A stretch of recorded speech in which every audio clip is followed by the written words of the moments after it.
ప్రకాశం జిల్లా పెద్దడోర్నాల శ్రీశైలం రోడ్డులో ప్రేమసాయి దివ్యమందిరం ప్రతిష్ఠ 41వ రోజు ఘనంగా జరిగింది.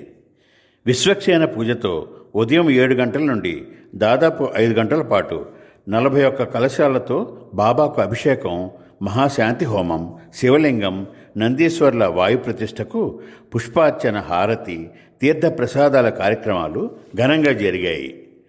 శ్రీ బొచ్చు వీరారెడ్డి ధర్మపత్ని, నాసరమ కుమారులు శ్రీ మల్లికార్జున రెడ్డి తదితరులు శివలింగం, నందీశ్వర్లను ప్రతిష్ఠించారు. 41వ రోజుకు మండల పూజకు బాబాకు పూలు, వస్త్రాలు సమర్పించారు. అన్నదాన కార్యక్రమం జరిగింది. సాయంత్రం భజన కార్యక్రమంలో ప్రొద్దుటూరు నివాసి శ్రీ కె సుధాకర్ రెడ్డి సంగీత కార్యక్రమం నిర్వహించారని మా డోర్నాల ప్రతినిధి చినకాశిరెడ్డి తెలిపారు.